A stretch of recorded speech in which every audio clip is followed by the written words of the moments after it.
glória a Deus. Vamos trazer essa palavra. Aleluia, glória a Deus. Está aqui no livro de 1 Samuel, né? Livro de 1 Samuel, glória a Deus.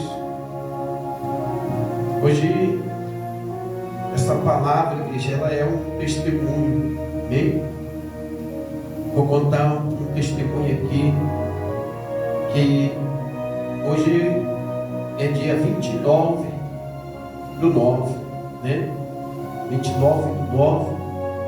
E vou contar algo que Deus, nós passamos, eu e minha esposa, né? Nossa família, que algo que é muito triste, amém? Que nós passamos e fala de um sonho, né? Eu digo que para mim, um sonho que foi aqui, tirado de mim, arrancado de mim, né? É até difícil falar sobre isso, né? Que tem 7 meses só, né? E 7, né? 8 meses que nós sepultamos nosso filho, que foi tirado, né, de nós pelo homem, né? Pelo assassino, um tiro que ele levou na nuca. E é difícil a gente falar, porque hoje é uma data que nós estaríamos comemorando 20 anos dele, né? Pois seria o aniversário dele se ele estivesse aqui conosco. Mas, para a glória de Deus, nós sabemos que ele está no braço do Senhor. Perdão. Mas um sonho, igreja. 1 Samuel, capítulo 1, versículo, aleluia, glória a Deus. Eu vou ler a partir do versículo 1. E Ana, né? Ana, ela estava sendo afrontada, né? Aleluia, glória a Deus. A afronta seria o que? Um filho, né? Ela queria um filho. E ela orou a Deus, pediu a Deus, gerou dentro do seu coração fé, né? E Deus, ele honrou Ana com esse filho. Como se diz, um sonho que foi realizado por Deus, né? Só Deus realiza sonho, um sonho. Algo que Ana queria, pediu Deus, lutou com Deus, passou humilhação. E Deus viu a sinceridade de Ana e abençoou, né? Está escrito assim, ó: havia um homem da tribo de Efraim chamado Eucana, que vivia na cidade de Ramá, na região montanhosa de Efraim. Ele era filho de Jeroão, neto de Eliu, bisneto de Dor, trineto de Zufé. Eucana tinha 2 mulheres, Ana e Penina. Penina tinha filhos, porém Ana não tinha. Todos os anos Eucana saía da sua cidade e ia a Siló, a fim de adorar e oferecer sacrifício ao Senhor Todo-Poderoso. Ofni e Finéias, os filhos de Eli, eram sacerdotes do Senhor em Siló. Cada vez que Eucana oferecia o seu sacrifício, ele dava uma parte para Penina e outra parte para todos os seus filhos e filhas. Mas para Ana, ele dava 2 vezes mais. Eucana amava muito, embora o Senhor não permitisse que ela tivesse filho. Então, daí que começa aqui a igreja, a realização do sonho, a construção de um sonho. Ana, ela não tinha o que? Filho, ela não podia ter o que? Ter filho, né? Aleluia, glória a Deus. Penina, sua rival, procurava humilhar Ana, porque o Senhor não permitia que ela tivesse filho. Isso acontecia anos após anos.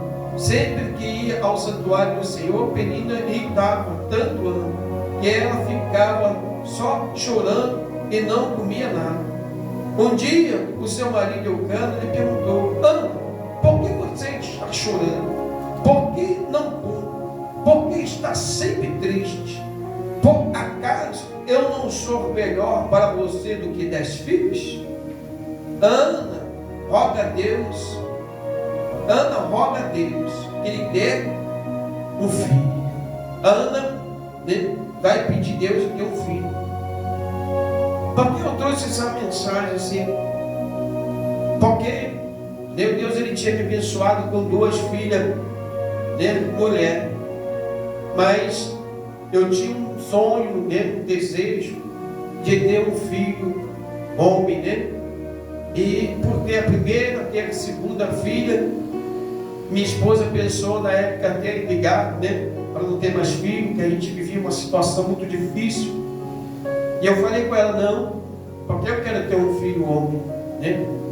E fui fazer o que, a igreja? Fui orar ao Senhor, pedir a Deus, né? Há muitos anos atrás, a gente não tinha se convertido ao caminho do Senhor, né? A gente visitava uma igreja que ficava em frente à nossa casa, ali o pastor Carlos, que é o nosso pai da fé, que sempre chamava a gente, convidava a gente para a igreja, a gente sempre estava com ele.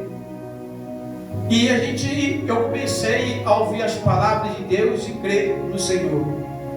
E orar ao Senhor, pedir a Deus, né, que me desse um filho homem, né? E se Deus me desse esse filho, eu entregaria na mão dele, né? E passou um tempo, Deus ele respondeu, né? Ele me concedeu um filho, né? Um filho varão. Ele me abençoou, esse filho varão. Ele realizou o meu sonho, né? Para a glória de Deus. Eu apresentei o meu filho ali no altar, né, de Deus. Quando nasceu, entreguei na mão do Senhor. O pastor Carlos que apresentou, né, fez a apresentação para a glória de Deus, né? E tudo correu ali dentro dos planos de Deus, como Deus quis, né? Crescendo, aleluia, glória a Deus, né?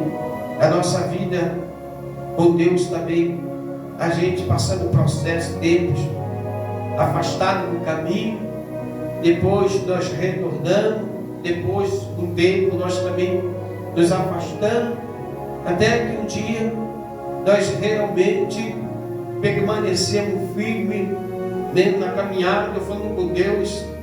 Negócio de ir, Senhor, vai e volta, sofre neste mundo da perdição.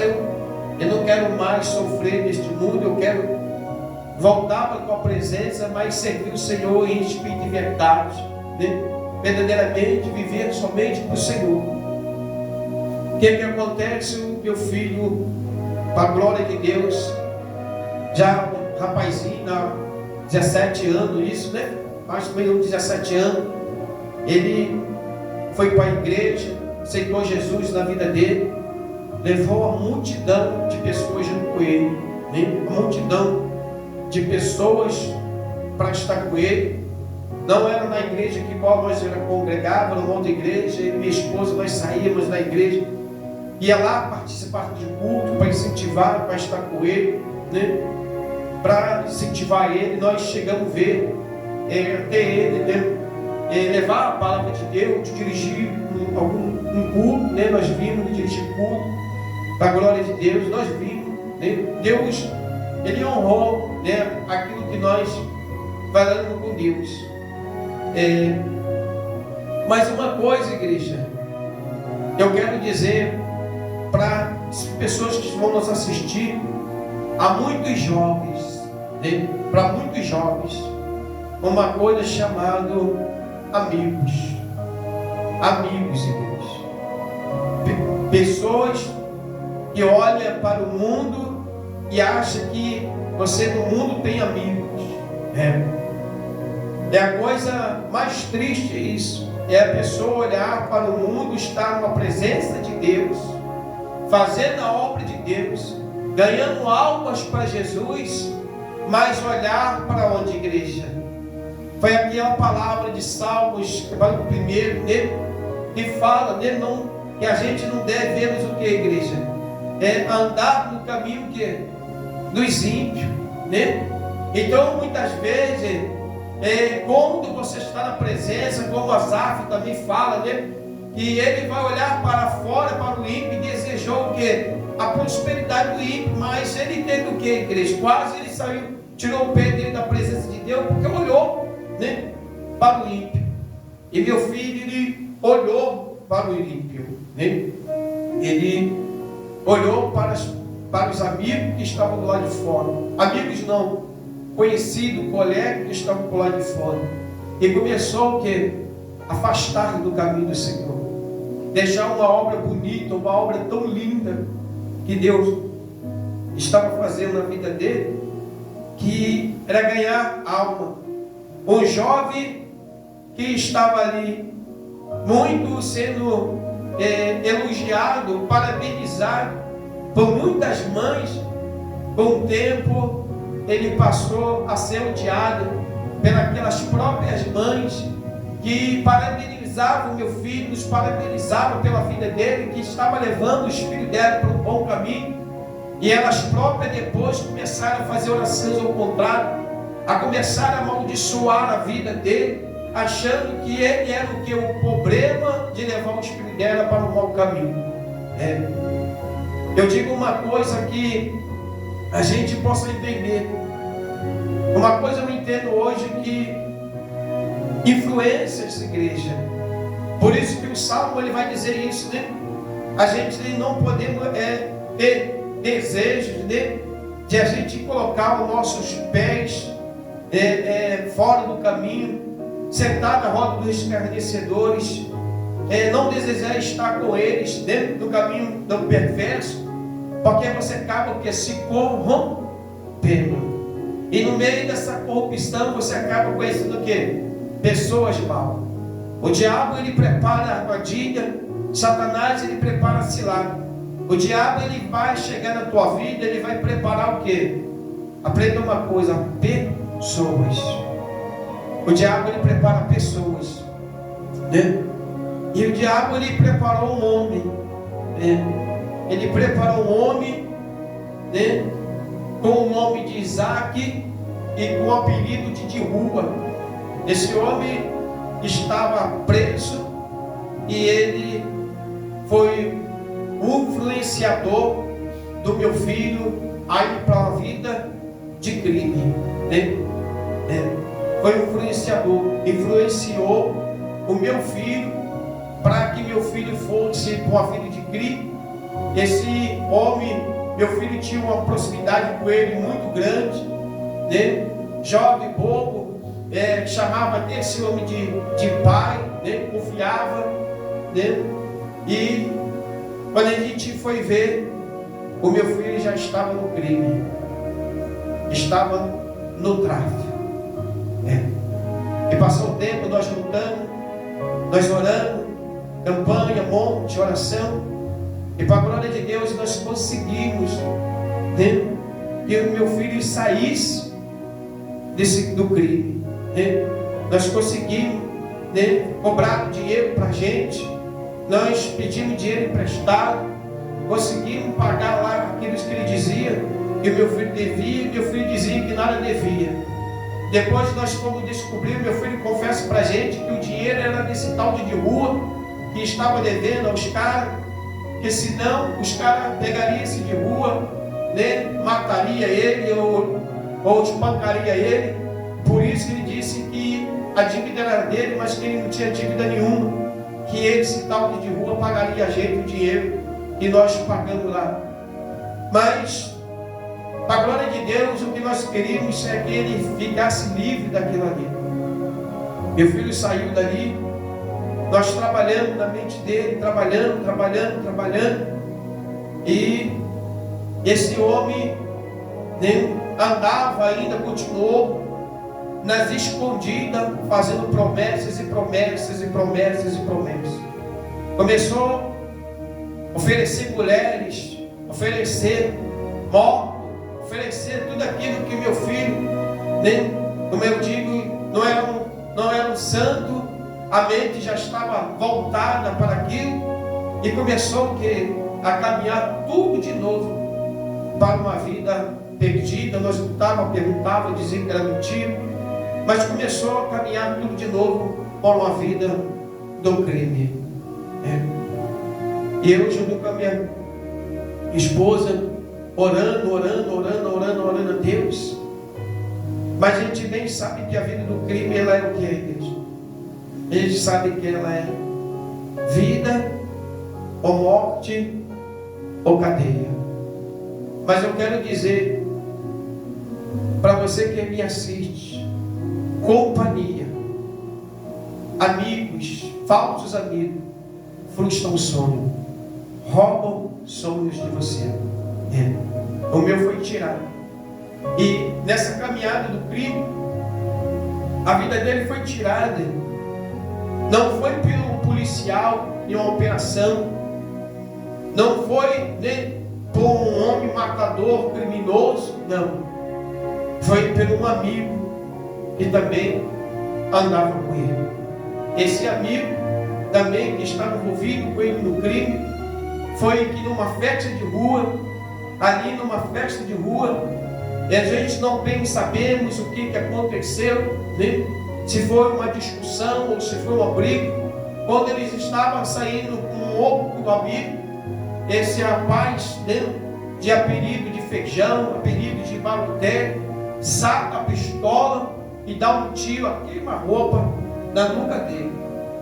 E ali começa, né? Ele cai no chão, as pessoas ali catam ele, levam ele. Isso numa sexta-feira, na noite de dia 31 de dezembro, na madrugada, né?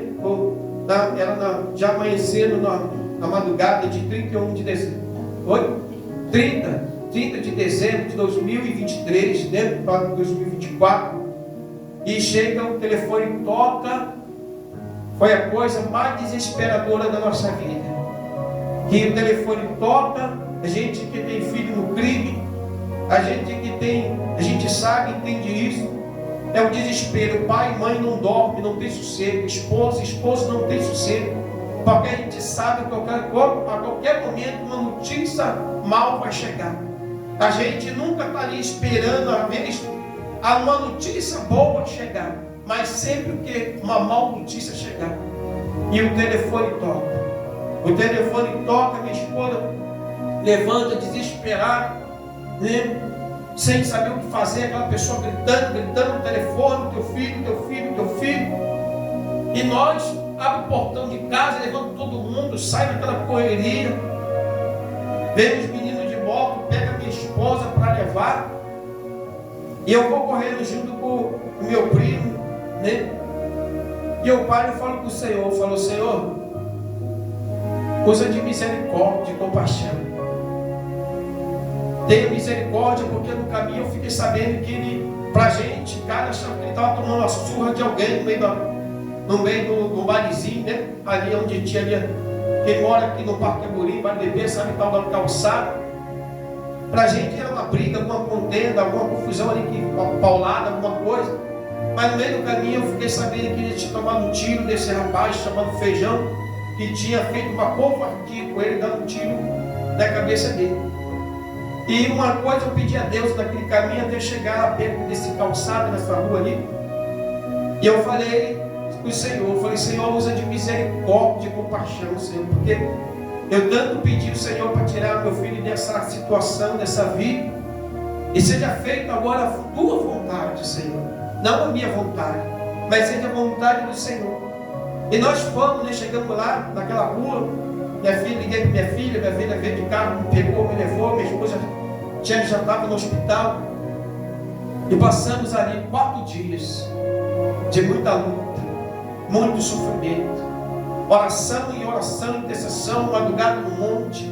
Nós passamos nosso final de ano, a nossa virada, que nós tínhamos um propósito de passar no monte para orar pelas vidas das pessoas. Nós não deixamos de orar, porque nós gravamos até a mensagem, não oramos pela vida das pessoas. Mas nós passamos campanha no monte, oração, madrugada no monte, nós íamos para o hospital, voltávamos, oração na porta do hospital, nós ficávamos lá em clamor, intercessão, muitas pessoas nos ajudando em oração, intercessão na porta de casa, orações, né? Um grupo muito grande de pessoas que foram nos ajudar em oração, gente de todo tipo de religião, nos ajudou na fé, na oração, está conosco, nos apoiou nisso. E nós clamando a Deus, orando a Deus, pedindo a Deus, né?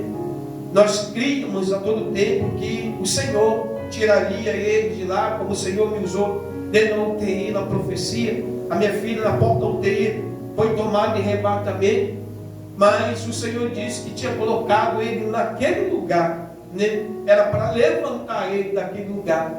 Nós não entendíamos a profecia, aquilo que Deus falou, porque a nossa vontade, nosso desejo é que ele estivesse conosco.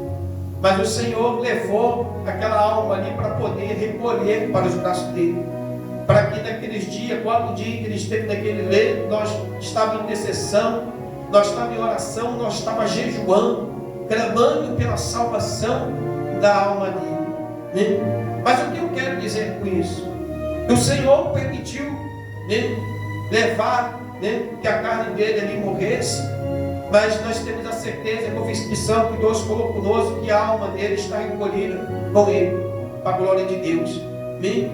Mas o que eu quero dizer para você, que ouve essa palavra, para os jovens, que nós temos vindo muitos jovens, amigos, igreja, amigos, quantas mães, quantos pais estão sofrendo, né, com o apego de um filho, outros que não conseguem perdoar.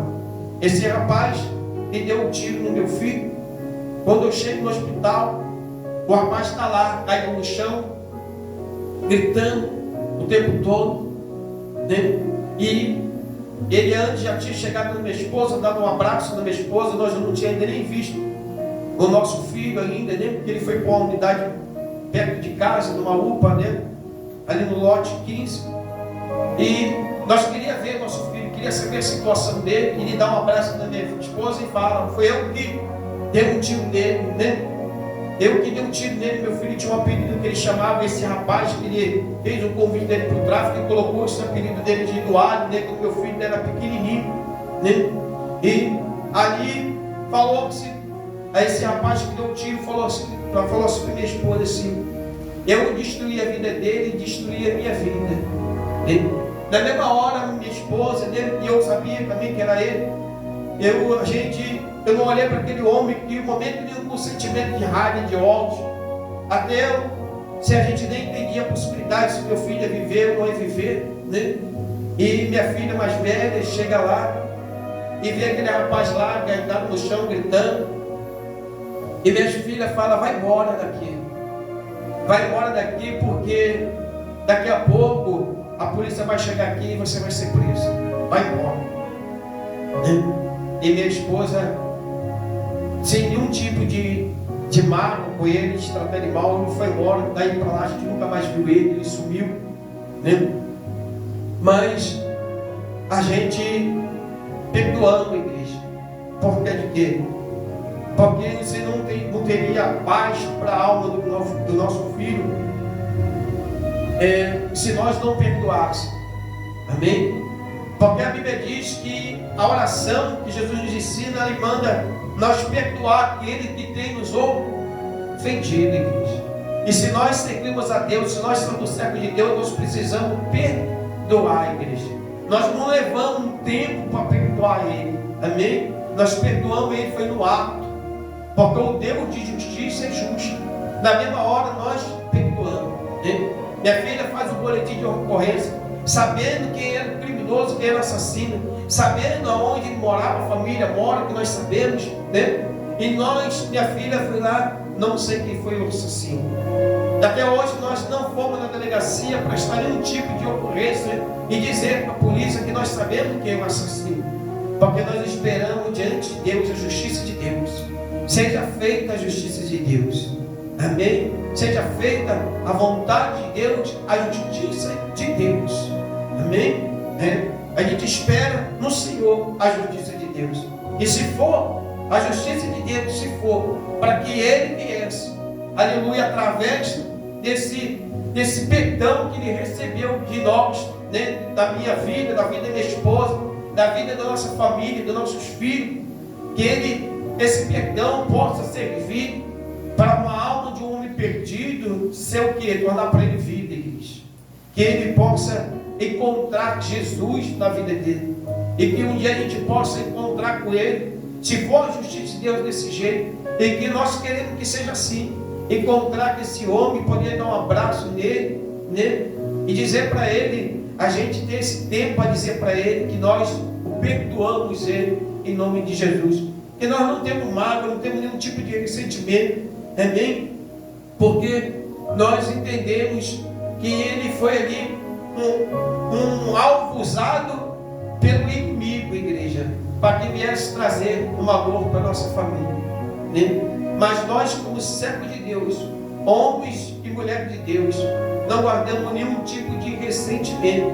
Mas uma coisa eu quero dizer para o jovem, para você, que hoje passou por algo assim, né, que tem o teu coração pesado, às vezes está vivendo uma vida amargurada, você não está dormindo, você está sofrendo, você está chorando o tempo todo. De repente aconteceu algo que você perdeu alguém, que alguém fez, também assassinou alguém da tua família, e você está aí se amargurado, não vive mais, sofrendo, toda noite chora, já passou anos e anos, não tem paz dentro de você. É porque você precisa perdoar.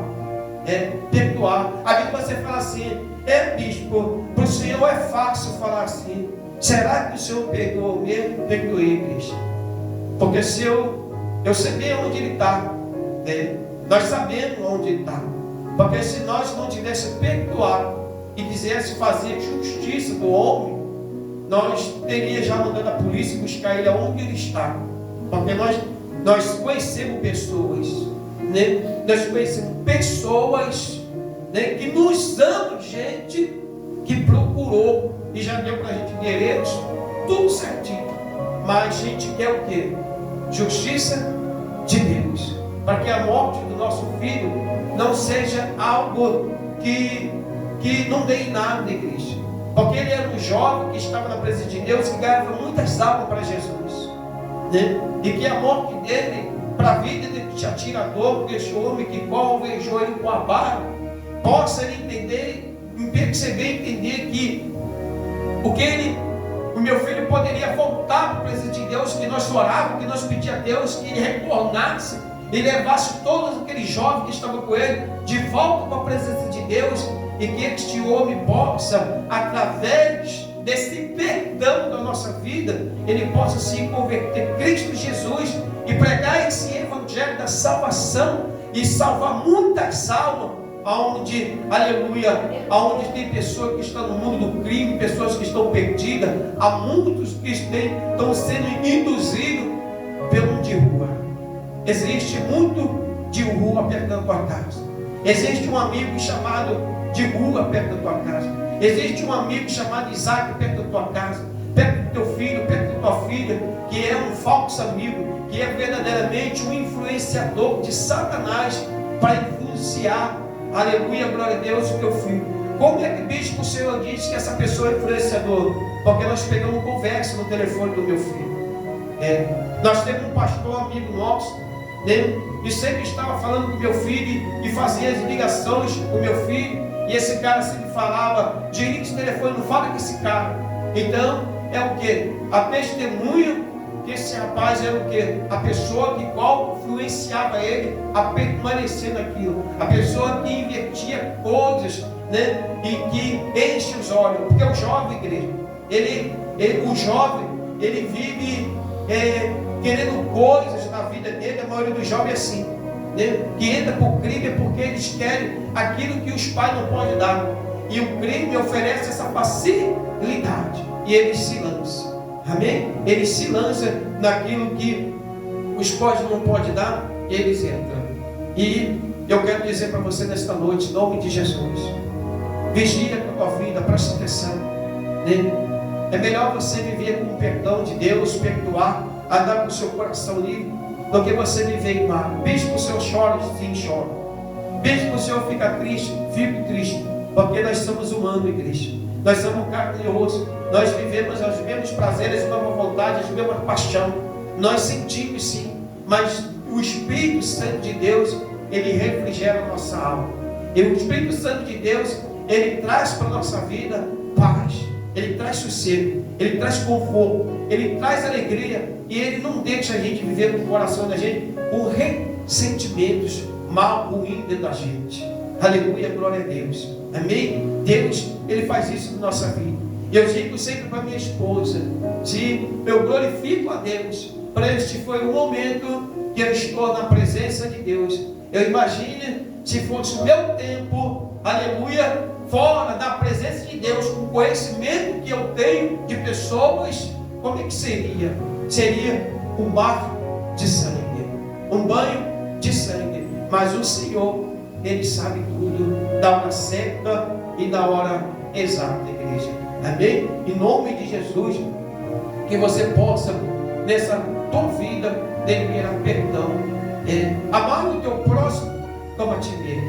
Não adianta nós pregar o evangelho, pregar o amor e não viver amor.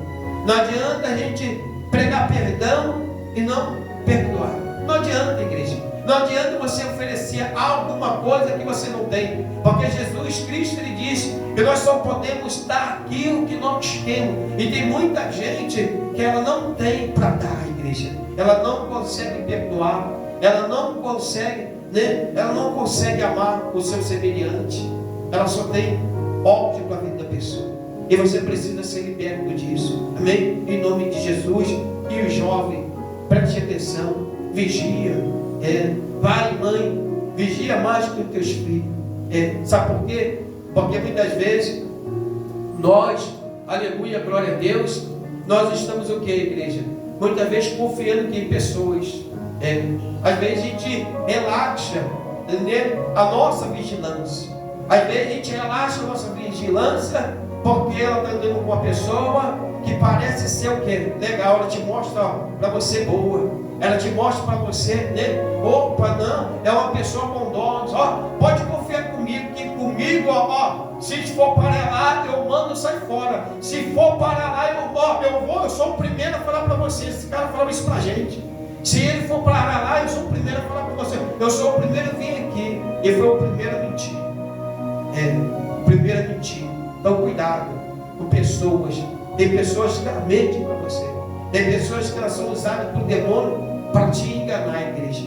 Mas a gente tem que andar com a nossa torre de vigilância montada. E tem muitas mães que precisam ver isso. Tem muitas mães que as torres dela de vigilância está muito baixa. E tem muitas mães que deixaram de se levar, igual nós deixamos de se levar, porque a gente confiou na palavra de alguém e não fomos o que, igreja, atrás para ver. Nós não fomos o que? Para conferir, porque a gente confiava na palavra de alguém. E de repente, se a gente não confiasse na palavra de um homem, né, a gente fosse atrás para poder ver, a gente poderia ter o que? Sido diferente a história. Mas a gente lançou confiança na mão de quê? De uma pessoa. Porque a palavra dela para a gente trazia o que? Parecia que trazia para a gente o que? Uma proteção. Às vezes parecia que trazia para a gente o que é, né? Que estava ali guardando, que realmente gostava do nosso filho, que realmente a intenção dele com o nosso filho era uma boa intenção, mas era uma intenção que enganosa e maligna, e qual destruiu a vida do nosso filho. Ele levou o nosso filho e roubou o meu sonho de ter um filho varão. Levou, né? O meu sonho foi levado, igreja. Como muitos sonhos são levados, né? Há quantos sonhos foram levados? Hoje, né, a gente não pode mais ter, aleluia, glória a Deus, varão, né, filhos, mas o nosso Deus é tão bom e perfeito, que nessa perda de lá para cá, Ele encheu minha casa de neto, para a glória de Deus, né? E minha casa, que era uma casa de tristeza, Jesus transformou a minha casa em casa de alegria. Dia 23 agora, né? A 23 agora, nasceu um netinho varão, né? Que está lá com a gente, para a glória de Deus, da minha filha, né? Que chegou cheio de amor, trazendo alegria, né? Hoje, dia 29, aniversário do meu filho. Ontem eu falei que está com a minha esposa. Eu não estou triste, sabe por quê? Porque Jesus alegrou o meu coração com essa criança que está aqui. Eu não estou nem sentindo a falta de uma perda, porque Jesus é o que Ele faz, é o presente que Ele deu para a gente. Jesus ele sabe, igreja, fazer tudo. De repente você está sofrendo porque está sem Jesus. De repente de hoje você não conseguiu ainda, aleluia, glória a Deus, se levantar, se erguer, ter uma vida, aleluia, uma vida feliz, porque você está presa a um ressentimento passado, está presa a uma força negativa, está preso a um ódio, uma raiva. Se liberta disso. Ainda que Deus de repente já te deu alguns presentes, ainda que Deus já te deu algumas oportunidades, mas o coração está preso, igreja, e precisa o quê? De liberar perdão. Aleluia, glória a Deus. Amém? Eu quero que você fique com esse testemunho para a tua vida, né? Algumas pregações eu vou estar citando, né, esse testemunho, para que você possa, em nome de Jesus, receber perdão e perdoar. Para a gente receber o perdão de Deus para a nossa vida, nós precisamos perdoar. Perdoa, igreja. Às vezes, eu sempre falo, o que é mais dolorido, igreja? Uma pessoa que te ofendeu, te xingou, uma pessoa que fez alguma coisa com a sua vida, né? E você se sente tão amargurado, uma pessoa tão amargurada com isso, não consegue perdoar, ou você está diante de uma pessoa que dá um tiro na cabeça do teu filho, destrói o teu sonho diante de você ali, acaba com o teu sonho, tira o teu sonho, e você encontra aquela pessoa, sabe quem é aquela pessoa, e você perdoa aquela pessoa, igreja. E você não consegue perdoar um xingamento, você não consegue perdoar uma traição, você não consegue perdoar alguém que mentiu para você, você não consegue perdoar. Quando eu trago a relação do amigo, igreja, não que nós temos ódio desse homem que levou, não que depois disso nós abraçamos, ele participou de oração com a gente, nós demos palavra para eles, eu dei um abraço nele, né? Deus me usou em profecia para ele tudo, né? Porque Deus viu no nosso coração, igreja, que a gente não tem ressentimento, mas a história ela tem início. E a história ela precisa ser contada. E amigos que são falsos, eles precisam ser citados. Porque tem muitas pessoas sendo levadas para o mundo do crime, para o mundo da perdição. E muitas vezes os pais nem sabem, nem conhecem, por causa de uma influência de alguém. Ninguém leva ninguém amarrado, ninguém leva ninguém com uma arma na cabeça, com uma faca nas costas, para fazer qualquer tipo de coisa errada, igreja. Mas uma influência, o incentivo de alguém acaba levando você a uma vida de destruição. É isso que eu quero que você entenda. Alguém do teu lado que não tem uma vida, aleluia, uma vida íntegra, uma vida reta, uma vida que almeja as coisas do céu, mas que olha para essa terra e olha para as facilidades dessa terra, que almeja as coisas dessa terra, vai levar você sim para um caminho de destruição, e vai levar sim você e a tua família para um caminho de muita tristeza, né? E um caminho às vezes de solidão para aqueles que não têm Cristo Jesus na vida. Amém? Guarda essa palavra no teu coração, fique com esse testemunho, que você compartilhe esse testemunho com pessoas que você sabe que precisa de liberar um perdão. Amém? Pessoas que estão vivendo no mundo do crime, pessoas que estão vivendo mal acompanhadas, que você sabe que essa pessoa tem uma mal companhia na vida dela. Existe mal companhia na vida da pessoa, existe isso sim. Ela está vivendo com uma pessoa que você sabe que essa pessoa vai afundar a vida dele. Você sabe, você está vendo ela não consegue ver porque ela está cega, ela está ali iludida pelaquela pessoa, aleluia, né? Ela está iludida, mas você vê, leva essa mensagem, compartilha essa mensagem, fala para essa pessoa, senta aqui e ouve o que Deus ele vai falar com você. Desperta o que dorme em nome de Jesus. Amém? Glória a Deus. Vamos fazer uma oração. Aleluia.